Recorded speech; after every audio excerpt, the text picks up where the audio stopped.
G'day guys and welcome back to the Boundary Riders Podcast. This is our third episode now, and of course we just completed round one. It was a pretty good round, to be honest, to start off the season. I thought it was going to be a pretty lackluster one, with a lot of games being quite obvious to tell which ones were which.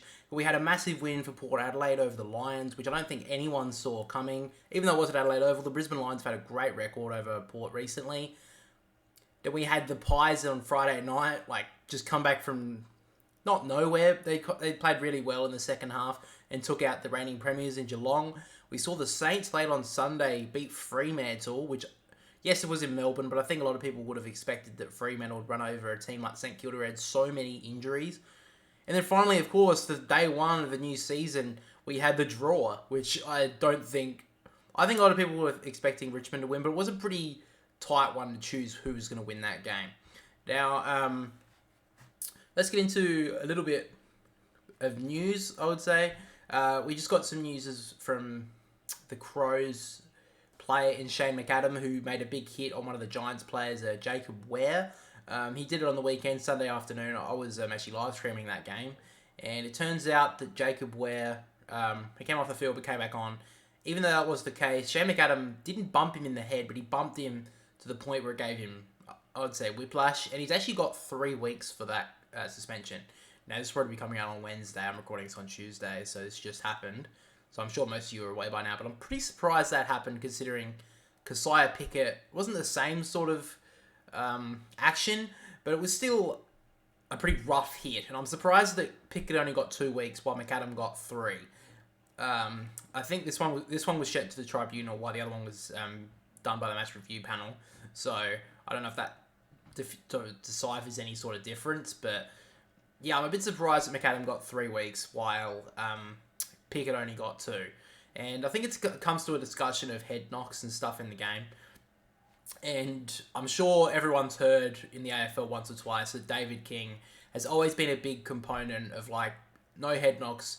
The AFL needs to be more harder on head knocks. And I agree. I think the AFL should be getting any sort of head knock, any sort of injury that happens to the head should be taken with the utmost respect, precautions from the AFL, the doctors, etc. I think they made some good changes this season. We saw a lot of times in round one, basically any time their head was in contact with, a serious, even just slight knocks and stuff, we saw the players, and the doctors and the physios on the field immediately say to the player, you need to come off the field, take them off, and it was all sorted out. And most of the players were actually coming back on. So that's, I mean that's good if the doctors can decipher that. But at least they're actually checking them instead of just leaving them on the field and then maybe taking them off. I think that's a good decision. And then a couple of them were not allowed to come back on, and that's fair enough. That's the doctor's decision. My problem is, and this is with the David King thing, he is more than happy to talk about head knocks and be serious about it. But on the Saturday game, it was Saturday afternoon, North Melbourne versus West Coast. He was commentating in the game. Late in the game, Luke Shuey got a free kick. And what happened was, and I'm sure most people, I don't know if they would have seen it because it wasn't that good of a game, but what happened was, a Luke Shuey thing that he does, he drops his shoulder and gets a high free kick, drops his knees. And that was a high free kick. He dropped down and he got a high one because, he caused the contact, really. He dropped his knee, he fell down, he lowered his shoulder and got a high one. And David King, instead of saying they need to get this out of the game, they need to be more harder on it. I mean, they even brought a rule in this year that if you cause a high contact to be taken, it won't be paid as a free kick. And he was, instead of him saying, I don't really like that look for the game, all that sort of stuff, he said that was a smart play by Luke Shuey. It's not a smart play to put yourself in danger to get a free kick. You ducking your head, getting hit in the, basically getting yourself in line to get a head knock, that is not a smart play for football, David. That is dangerous, and it's teaching kids of today that that's a good idea to how to get a free kick, is to drop their knee, move their head, get a high one. That is not a good play. It's not a smart play. That could cause a head injury. And if your kid is going down for the football, and instead of going up, or he sees someone coming towards him, instead of trying to handball the ball or do something with it, if he goes and drops his arm, what could say a player couldn't come past, try to tackle him, hits him with his shoulder, knocks him out. He gets a head knock. Especially for kids, that's a big deal if they're 12 or 13. I'm tired of the commentators of this game not calling out that act as wrong. The commentator should be coming out and saying, players should not be doing that. It is going to cause a head injury if they get hit in the wrong spot. And then I keep on bringing him up, but David King is the huge component. Every single time a head knock happened last year, he was saying it wasn't a hard enough ruling. It should have been more or whatever. And he sees this happen on Saturday afternoon in the commentary box and says, "Oh, that was a pretty smart play." No, it wasn't. It could have caused a head knock. In this case, it didn't, but it could have. And it's teaching kids of today that it's a good idea to do, because you see a lot of younger players now, like coming up. We've seen. I'm a Swan supporter, and I think Errol Goulden's a big component of it. He does it. There's other players that do it, and they're coming up young doing it. Like, other than maybe Joel Selwood is like a veteran, there's not really a lot of like older senior players that tend to do it now. It's the players that are coming into the game. Like Jack Ginnivan does it. Errol Goulden does it. Alright, they're the two names that are going to come to mind now. But there are a lot of players who are doing it. It's not good for the game. I think it's getting to the point now. They made a good decision this year, the AFL Umpiring Commission, to... I don't think that's what they're called. But whatever they're called, but once they make the rules, they made a good decision this year that if you cause the contact to, a high free kick, it'll be play on. It's almost getting to the point now where the AFL needs to come out and say, if players are going to go down and cause a high free kick, it should be a reverse, it should be a free kick against them. I know it's a big thing to say, but if you think about it, they did the same thing with players rolling into other people's legs. Like, if you roll into someone... If you go down for the ball... if the ball's on the ground, if you don't go down with your hip first, like if you go lean with your hip, if you go in and dive in with your hands and knock the other player's legs out, it's a free kick. They made that huge... Really, it was off of Gary Rowan getting a broken leg. It was one instance, and they called it. And they made a rule change. It's getting to the point now where the AFL almost have to say, if a player goes down looking for a free kick, it should almost be they should change the decision. But from now, let's move on. We'll talk about round one. Now, round one, we just talked about then. Great start to the season. A lot of close games. Really only a couple of games that really blew out with the Bulldogs and the Melbourne game, Sydney game as well. And the Essendon game. And sorry Essendon fans, but I don't think you're going to finish top. Yes, you're first down, but you beat the Hawks, who I think are basically playing a VFL team this season. But anyway, in the tipping... before we get into that, what I've been doing on, if you guys are following me on Instagram, which I think you should be, because, it's quality content, every single game that happened throughout the round, I gave a voting of 3-2-1, like the Brownlow, except this is more important, because if you win this award, what should we call it? The Riders Award, the Boundary Riders, the Riders Award. You're going to get a thumbs up from me, because... I don't think a player's going to respond to winning the Riders Award. So you can have that. But we're doing a 3-2-1 system. Best player on the ground. I'm sure you guys know how it works. So in the first game, Carlton versus Richmond, the draw. I think Taranto, new recruit for Richmond, was best on ground. I think a lot of people could say that. He had a really good game in the midfield for Richmond. And basically, I think helped them get the draw. Because I think at some points in the game, I think Richmond probably should have won that game, to be honest. But he was definitely their best performing player on the ground. I think he's the best player on the ground in general. The 2 votes, I went with George Hewitt. I think George Hewitt had a brilliant game for Carlton. I think he's just stepped above and beyond from last year when he was in the shadow of Cripps. I think he took it to another level in the round one, and I think I don't think he'll ever win a Brownlow medal, because I don't think he will get in the eyes of the umpires with flashy plays and that sort of stuff. But I think George Hewitt had a brilliant game in round one. I think giving him the 2 votes. And the 1 vote I gave to Sam Doherty. He kicked that goal late in the last quarter, but he had a brilliant game on halfback like he always does.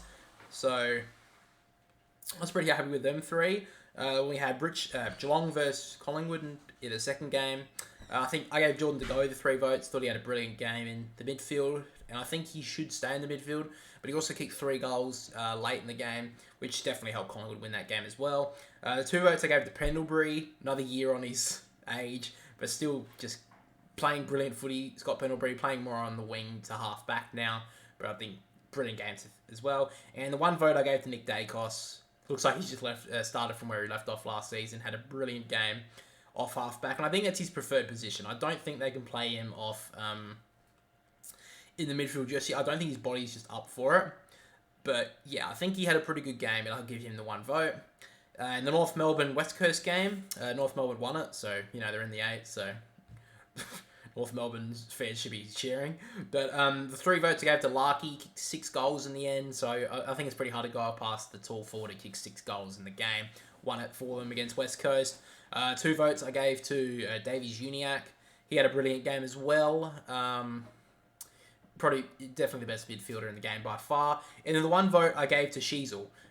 First game, I had a brilliant game. I don't think anyone can deny that. Harry Sheasel had a brilliant game. And I think he could have a big year, maybe a rising star contender. Brilliant game. Next game, we had Port versus Brisbane. I gave the 3 votes to Ryan Burton. Had a brilliant game off halfback for the Port Adelaide. Honestly, this game had so many good players for Port. I think 10 of them could have gotten the top 3, in my opinion. So I gave Ryan Burton the 3 votes. I gave Connor Rosie the 2 votes. And the reason why I gave him more votes than Horn Francis and Butters was because I feel like he was just a little bit more influential with the ball. So that's just my opinion. And 1 vote I gave to Zach Butters. So I think, again, he had a brilliant game as well. But yeah, like I said, anyone in this game could have got the 3-2-1 votes for Port Adelaide because they played brilliantly against Brisbane, and I think it surprised so many people. The game after that, we get to Melbourne versus the Bulldogs. Bulldogs was shocking, dude. I think they should be kind of embarrassed with how they performed against Melbourne. They should be doing a lot better than what they did. If they want to be competing for finals this season or a grand final possibly with the list that they've got, I think they should be up there. They can't be losing against these teams by 50 points. You can't be losing a game by 50 points. And I don't know why not more people are talking about this. Bulldogs fucking lost by 50 points against a team that they really should be competing against this year. But anyway, to the 3-2-1 votes. For 3 votes, I gave to Pickett. Yes, he did get suspended, but he had a brilliant game. He kicked 4 goals, had like 20-plus disposals. As a player who has been playing small forward in the past, I think he played a little bit more midfield in this game.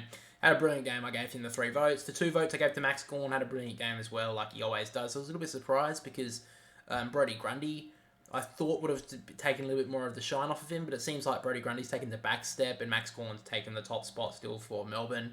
And brilliant game. And the 1 vote I gave to Clayton Oliver. I think he had a pretty good game. I think he was the best of the midfielders, to be honest. That's why I gave him the 1 vote. Next game, we got the Swans versus Gold Coast. Sydney just dominated this game basically from start to finish. And I think they needed to because of how they performed so badly in the grand final. But 3 votes I gave to Chad Warner. He had a brilliant game. He's on... A lot of people were saying last season that he just needed to get in the eyes of the umpires and maybe he could even push for a Brownlow in the next few years. This game started off his season perfectly with a 3-vote game. Absolute. And I think Stuart Dew should be a little bit worried because the Gold Coast didn't look good in this game. The 2 votes I gave to Jake Lloyd, played brilliant off half-back. Kind of the season that he had a couple of years ago. Last season he was a little bit down probably of a lot of the other players in the Swans team. But he started the season off brilliantly, so I gave him the 2 votes. And the 1 vote, even though they lost by 50 points, Jared Witts had a blinder. He had like 25-plus disposals, 37-odd hit out. He dominated the ruck. Even though Laddams played okay, Jared Witts was basically the shining light in the Suns team. Not many others went with him, and maybe Took Miller. But other than that, Jared Witts dominated for the Suns. So I gave him 1 vote. Honestly, if the Gold Coast won, or got even a little bit closer, he could have got 2 or 3 votes. But the fact that they lost by nearly 50 points, I couldn't really give him a 2 votes. Because how bad they lost the game. After that, we get to the first Sunday game, which was the Giants versus the Crows. Honestly, I did tip the Giants, but I was a little bit shaky on it. The Crows really should have won this game. They dominated the first half. They just couldn't put it on the scoreboard. And, yeah, they rude to regret it, really. With the 3 votes I gave to Tom Green, he had a brilliant game in the midfield for the Giants. I think he's going to stand in as like the top midfielder this season for the Giants and could honestly push for an All-Australian if he plays the way he did. 2 votes I gave to Toby Green. He really stood up in this game when first game as captain as well. I think he really stood up when they needed him. And the former captain, Stephen Canielio, I gave the 1 vote. And the Giants, they played brilliantly in the second half. It was a really team-lifting performance because the fact that they had so many... I think they had 3 injuries. Perryman went out early. Kelly got a head knock. And another Giants player got a head knock that just escapes me at this stage. But yeah, they just played brilliantly. Next we get to Essendon versus Hawthorn. Hawthorn are in for a tough year. If they're losing by 60 points against Essendon, they're in for a tough year. The 3 votes I gave Setterfield. He had a brilliant game, first game from leaving Carlton.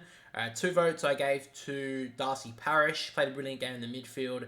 And then the 1 vote I gave to Archie Perkins. He actually had a really good game up forward. And I think it's only a couple more years before we see him playing midfield time for Essendon. He looked really good, Archie Perkins. Finally, we get to the Saints versus Fremantle. And the Saints came out of nowhere to win this one.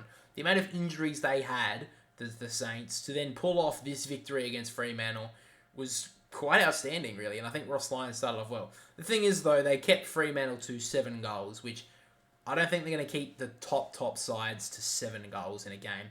They're going to have to play really well. But for some reason, it was a really slow game. I didn't see a lot of this game, but I did see parts of it. And the thing is, when they played parts of it, Fremantle's defenders just had a blinder back there. And I think they kept them in it for as long as they did. So I gave the 3 votes to Luke Ryan. He had about 37 touches and took about 13 marks. That's brilliant. And yes, they lost the game, but he had a brilliant game. The Saints really had like an even performance, which is like kind of hard to pick who was like the best. So that's why Luke Ryan, I think, just got the 3 votes for me. And they only lost by 15 points, Fremantle. So I think Ryan played well enough to get the 3 votes. 2 votes I gave to Jack Steele, probably the best player out of St Kilda in this game. So I gave him the 2 votes. So, beating hard at the midfield for the Saints, not surprised there. And then the 1 vote I gave to Brennan Cox. Now, honestly, he could have swapped with Ryan for the 3 votes. I just couldn't give him the 2, considering they lost the game.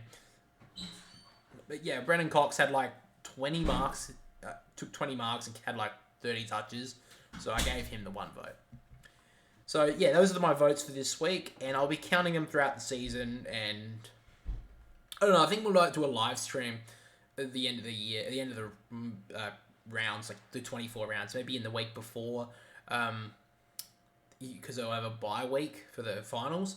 I think it'd be a good idea to like do like a live stream of like the count, like how like the AFL does with the Brown. I think it'd be like funny if I could do it, and I'll be like Andrew Demetriou and be like a Sloan or something like that. Just really, I know that's not his. I don't know why I said A Sloan, but anyway, yeah.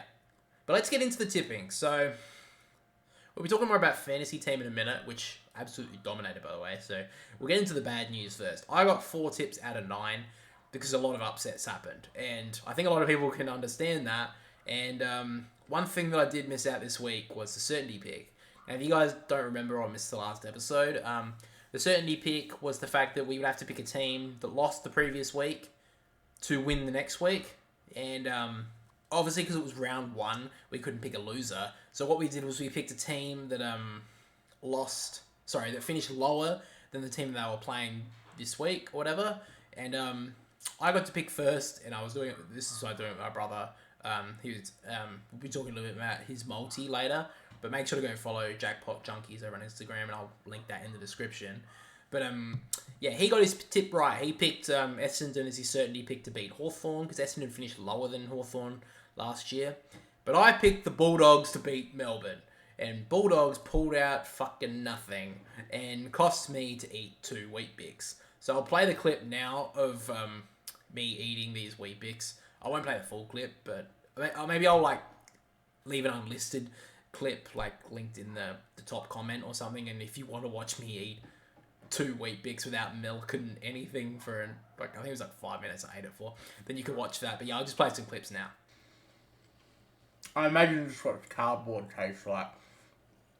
Oh, Christ. I'm eating all of them, by the way. Oh, this is just pure. It's like eating paper. Oh my god. Like, I really love Weet-Bix, but I like soggy Weet-Bix. Who the fuck on it? Oh. And I had dinner before this, thinking, I want to have something decent to eat before I have to eat this dreadful shit. I'm having to like chew it more to make it like a paste. So when I swallow it, it doesn't like go down jagged.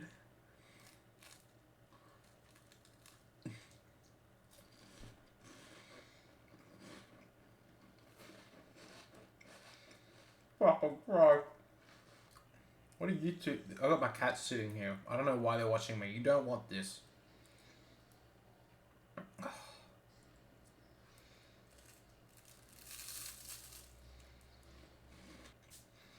I mean, this is how vegans would have to eat this, wouldn't they? Oh no, they wouldn't eat that because no, I'm assuming they could eat it. I mean, I'm guessing like possums and shit get mown down by the wheat grinders or whatever. I'm assuming that like would probably be in here. So possum tastes pretty nice. Oh, good. It still has the Wheat Bix taste, which is okay. It's just so dry. Like it's like eating cardboard. Ugh. God, I hope the fucking Lions win this week. Not the Lions. Who's my certainty pick again? Oh, the Bulldogs. If they don't beat the Saints, I picked the Bulldogs last week, so if they don't beat the Saints, I hate them. I already don't really like the Bulldogs, but I hate them even more if they don't win this week. Alright. I finished it now. Alright, back to the episode. We'll get into my tips now. So, this week, and I'll put my brother's tips on the next to it. My tips this week, I've picked Geelong to beat Geelong to beat Carlton on Thursday night. I think like Geelong just had a bit of an off week in the first round, which is fair enough. So I think they'll bounce back against Carlton, and Carlton off to not the best start with a draw and a loss if that happens. I'm going to pick Geelong to beat Carlton. Next game, Brisbane versus Melbourne at the Gabba. I think Melbourne will win this game. They're getting actually 4 of their players back this week. Fritsch, Viney, Salem, and I think another one. I think it's Stephen May. So with all those players back, I think they'll be able to back up against Brisbane and go 2-0. And Brisbane are going to be in a bit of trouble if they don't win this game because being 0-2 in the first part of the season, it's not always. It's not going to. I don't think they'll miss finals by any chance, but it's not a good start for a team that was expected to make finals. Now it was expected to compete for a premiership. Now this is actually going to be my game for the week. So if you guys missed it last week, we actually did 2 live streams for 2 games, but I'm trying to at least guarantee 1 live stream a week. And this week, the game of the week will be Brisbane versus Melbourne. Now, on the left-hand side now, I'll be putting up the Jackpot Junkies multi for the week. So, you can have a look at that now. So, I will be live streaming this game. It starts at 7:20 here in South Australia. So, Australian Central Standard Time. I think that's what they say. We'll just look up Adelaide time if you have to. I'll be live then on this channel. Live streaming the game. I think it was pretty fun to do it. I was actually a little bit nervous to do live streaming for AFL, but I thought it was actually quite fun.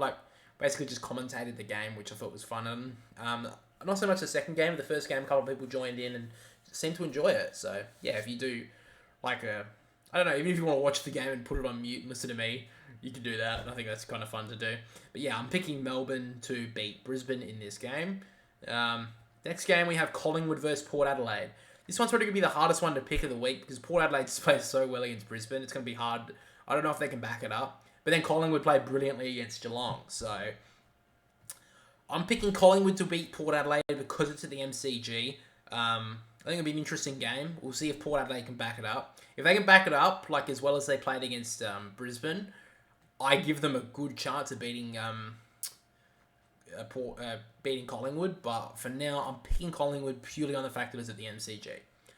After that, we get to the Crows versus Richmond. This is actually a hard game because Richmond didn't look that good against Carlton. I think they should have beaten them, but they didn't look exactly that convincing for a lot of the game.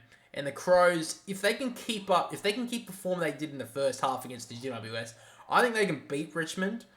But the second half performance against the Giants was not very good looking for the Crows. So I'm going to be picking Richmond. And at Adelaide Oval, I do give the Crows a bit more of a chance. But I'm going to be picking Richmond just purely on the fact that I trust Richmond a little bit more.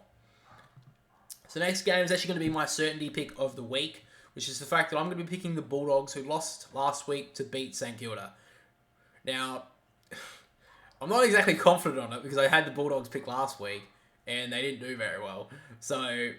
But I am going to pick them to bounce back against the Saints. I think the Saints got incredibly, not lucky, but I just don't see the Saints going 2-0 here, just because of the fact that I don't think Ross Lyon can keep the midfield of the Bulldogs under wraps. I think the Bulldogs can dominate St Kilda in the midfield and then take over this game. So my certainty pick for this week is Bulldogs to beat St Kilda. Next game, we get Fremantle versus North Melbourne. I think this is pretty standard. Even though Fremantle lost their first game, they're not going to lose to, especially just because this is in Perth. They'll beat North Melbourne pretty comfortably. And that is my brother's certainty pick, actually. Pretty sure, yeah. So he picked Fremantle to beat North Melbourne. That's why I didn't pick it, because he was picking first this week. He picked Fremantle versus North Melbourne. I would have been picking that game, obviously, but I feel like he's got that wrapped up pretty easily. Fremantle to beat North Melbourne, pretty easy one. Next game, first game on Sunday, will be Sydney versus Hawthorn. I've picked Sydney. I don't see a way that Hawthorn can win this game, considering how young they are. I feel like Sydney would just dominate them in the midfield. So it's SCG as well, so I'm going to be picking Sydney. After that, we have Essendon versus Gold Coast. I do give Gold Coast a bit of a chance here because I think Stuart Dew's going to be pretty ropeable about how they played against the Swans. But at this stage, I'm going to be picking Essendon just because it's in Melbourne. But I think if the Gold Coast can definitely bounce back and in the midfield as well, and their forward line's got to look like they want it, then I can give Gold Coast a good shot here. But for now, I'm picking the Bombers. And finally, the last game of the round is West Coast versus the Giants in Optus. I give West Coast a bit of a chance because it is in Perth, and I think you always have to give the Perth team a chance when they're playing over there. But the Giants look good in that second half, and I'm going to be picking the Giants. Just how well they played. Now, let's be honest, the first couple of rounds, I don't think I'm going to decipher the top 8. I don't think the Giants are going to make the top 8, even though they may win their first 2 games. I don't think Essendon are going to make the 8, even though they may win their first 2 games. I think Brisbane can still make the 4, even though they may lose their first 2 games. So, I don't think it's chucked too many predictions of the whole season out of order. But I do think that the first couple of rounds could look a little bit different on the ladder compared to maybe mid-year. But I think that's actually a pretty good stop there.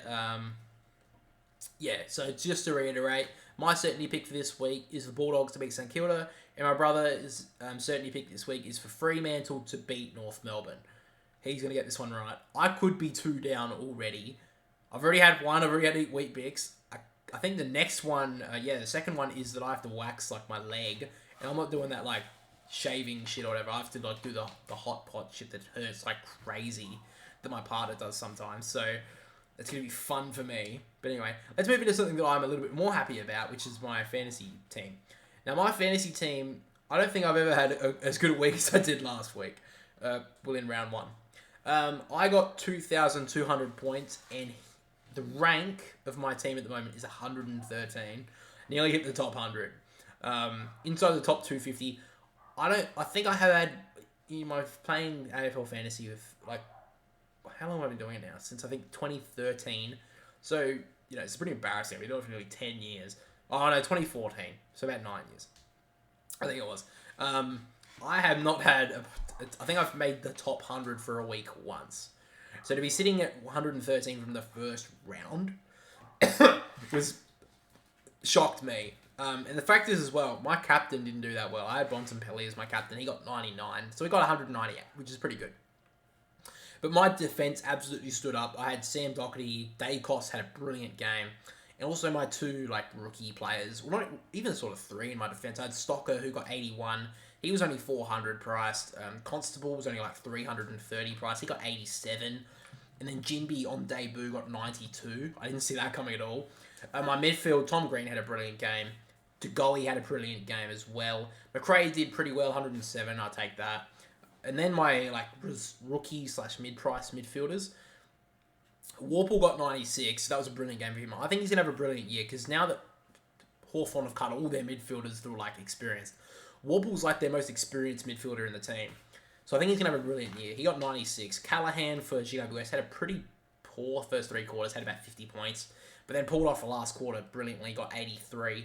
Will Ashcroft, I was expecting to get at least 70 from him, so 59 was a bit disappointing, but I mean, he's on debut. I think everyone had a little bit higher expectations from him, but the Brisbane Lions played pretty poorly. And in that game, for the fantasy points wise, no one even got 100, so 59, not the best, but it's not exactly the worst. And then Mackenzie on debut for Hawthorn got 75, so I can take that. My ruckman were a bit disappointing. Marshall and Cameron Marshall got 72, Cameron got 75. Marshall, I give a little bit of a reprieve because Darcy played pretty well, and they had 2 ruckmen against him. So I'm 72, I'll take that. Darcy Cameron, I'm not too impressed with the 75, to be honest. I thought he would have been doing a lot better. I'll get to my trades in a minute, but yeah, I was pretty disappointed by Darcy Cameron. Cornelia, my forward line did brilliantly. The lowest player scored 90, and that was Horn Francis. I mean, I had Cornelia 104, brilliant. Taranto 123, brilliant.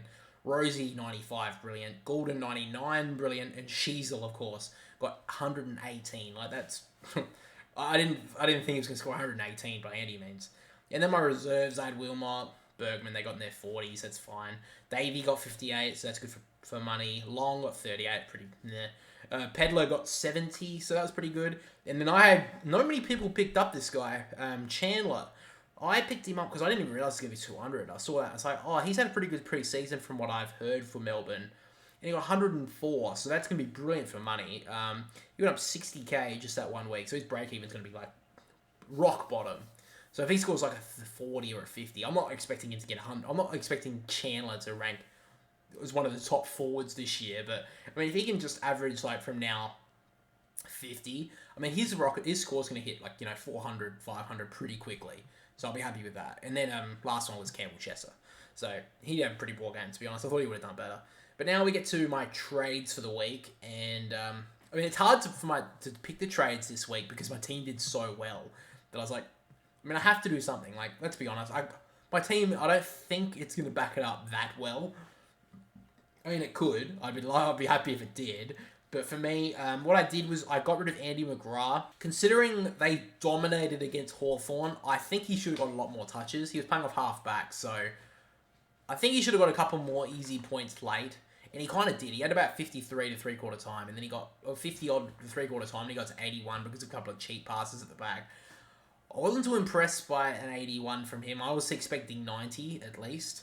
So what I've done for Andy McGrath, I got rid of him for Will Day, because he played a lot of midfield time for Hawthorn, and because they're so young in there, like with Warple, he got 98, and as a team that got dominated, for 98, I think was pretty good. I'm going to take that, and because he was 200 low, I think that's going to be able to set up my team, because I think in the next couple of weeks, I'm going to have to start setting up this midfield, because I've got not 4 rookies, but I've got 2 mid-price players and then 2 rookie players. So I feel like in the next couple of weeks, I'm going to have to get some cash from these players in the middle. So I got rid of McGrath for Will Day. They gave me a good price. And then, like I said, I was very disappointed by Darcy Cameron's first game, and I just don't know if I can trust that anymore. So I got rid of Darcy Cameron for Sean Darcy, because Darcy had a pretty good game. He didn't get affected. I mean, he still got 92, even if they had the effect of Luke Jackson. So I'm going to trust Darcy to have a pretty good season. I may regret that. I was trying to save up to get to Tim English, but I think I was like 30 short, like 30k short. So that's why I went with Darcy. I feel like Darcy could have a pretty good year this year. Yeah, I think that's pretty decent for trades. Make sure if you think that I may have messed up these trades, or you think I could have done something better with them, let me know down below. But honestly, I looked at my team and I was like, who am I going to get rid of? Like, maybe Bontempelli I was thinking about. But then I thought, who am I going to... He's had such a good pre-season. Dunkley's out of there now. So I feel like he's still going to have a pretty good year. And Melbourne dominated the game. So I'm going to give him another chance with 98. And plus, the thing is as well with my team, I avoided Laird, who only got like 60, 70 odd. I avoided Dunkley, who only got about that much as well. I avoided Lockie Neal, who I had recently had, but I got rid of late. I missed Tom Stewart, who was a pretty popular pick in defence. Yeah, I missed all these players. I got lucky and didn't pick them. And yeah, I finished 113. So I was really happy with that score. So in the end, 2,200 points for fantasy. I'll take that every day of the week. Yeah, but really, guys, that is all I have for this week. Yeah, so like I said, guys, game of the week will be Brisbane versus Melbourne. I probably will do another live stream of one of the other games throughout the weekend as well. Make sure to join the live stream for that. Make sure to subscribe to this channel. We also got over on TikTok putting up nearly daily clips, or you come over to Instagram to keep an eye on all the votes that I've been doing. And also just let me know down below how you feel about the podcast. It's third episode now. Yeah, I'm trying to get in the groove of things. If you guys have any suggestions about what would make it better, or yeah, just let me know. But that's all from me, so I'll catch you guys later.